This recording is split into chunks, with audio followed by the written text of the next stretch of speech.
Navigating Grief, a Buddhist path to healing. Have you ever stood in that silence, the silence after losing someone you loved? That hollow, heavy moment when it feels like the world has stopped, but everyone else just keeps moving? Have you ever whispered to yourself, where did they go? Why did this happen? And how do I go on when it feels like a piece of me is missing? If you've ever felt this, you are not alone. Grief touches every heart. But what if grief, instead of breaking us, could awaken us? What if grief is not the end of love, but the beginning of a deeper journey?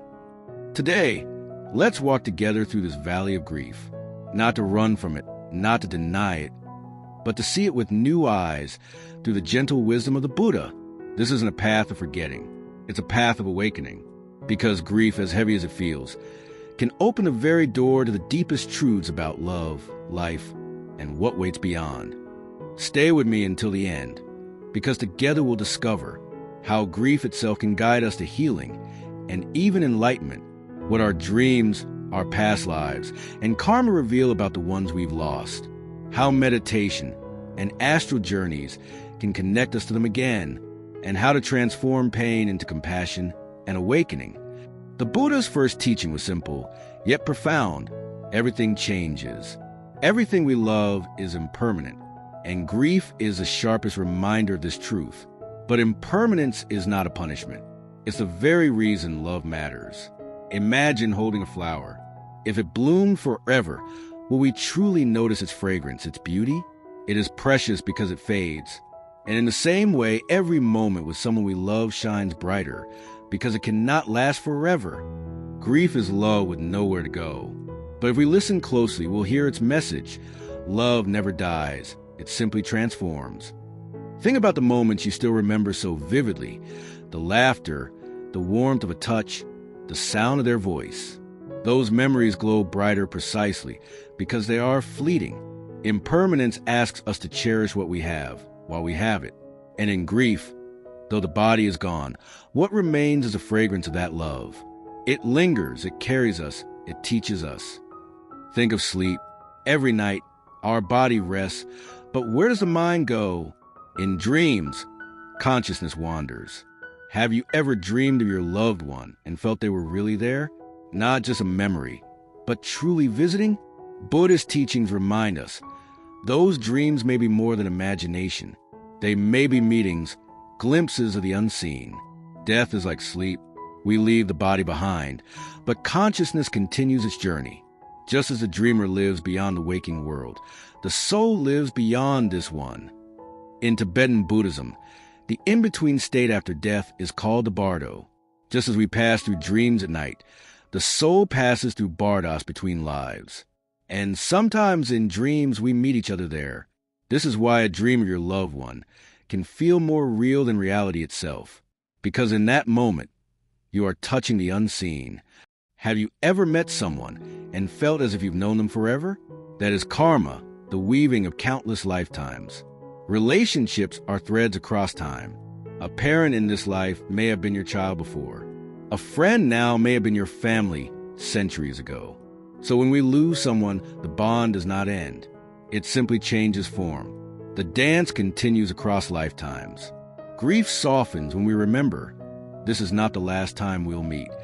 I once heard the story of two monks who meditated together for decades. One passed away, and the other wept deeply. But in a vision, he saw his friend as a child in another life, running freely, laughing. He realized his friend had not ended, only returned to the wheel of life. Their friendship would bloom again in another form.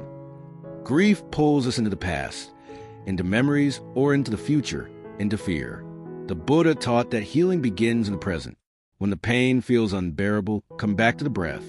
Inhale, exhale, notice the rise and fall. Notice how each wave of sorrow, like the breath, comes and goes. No storm lasts forever. Even grief changes with time. In this stillness, we begin to see grief is not an enemy. It is a teacher. Close your eyes for a moment. Feel the breath. Imagine your sorrow as a dark cloud within you. With every inhale, breathe in light. With every exhale, release a little of that cloud. Slowly, gently watch it dissolve. This is a gift of meditation. To see the storm and to remember that beyond the storm, the sky is always clear. Across centuries, monks and mystics spoke of journeys beyond the body, through deep meditation, lucid dreams, even astral travel. These aren't just fantasies. They are glimpses of other realms. Imagine, in deep meditation, your awareness expands.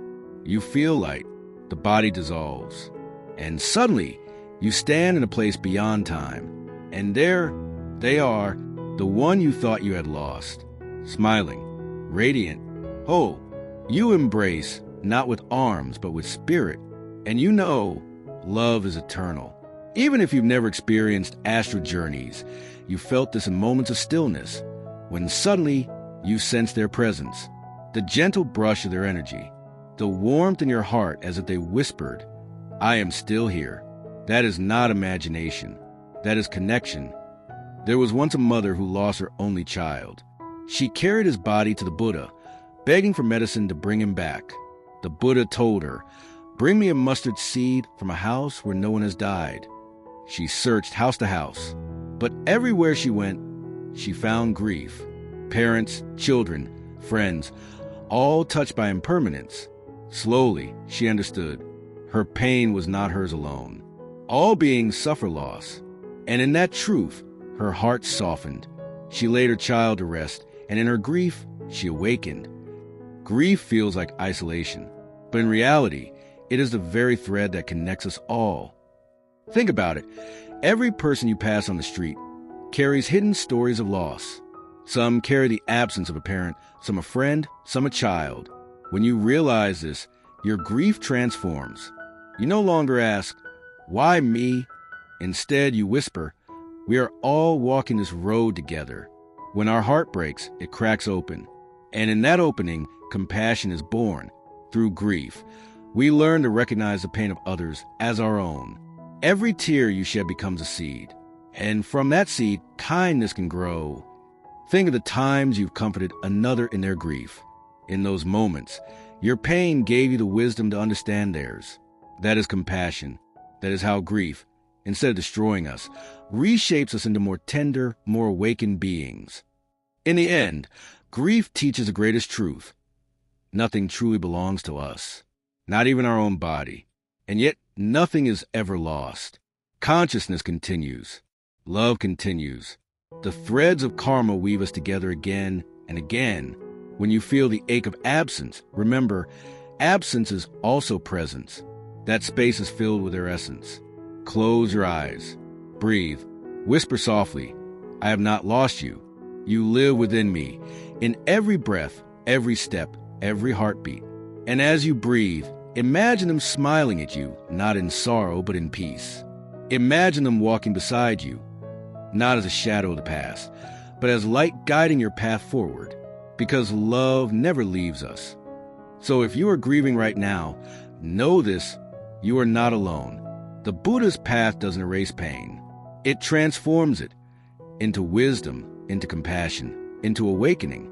Let grief be your teacher. Let it remind you of the eternity of love. And when you're ready, let it guide you home to peace. If these words touch your heart, share them with someone who needs light in their darkness. And if you wish to continue walking this path of healing and awakening, join us, subscribe, and walk together with this community of seekers. May you find peace. May you find love. May you awaken.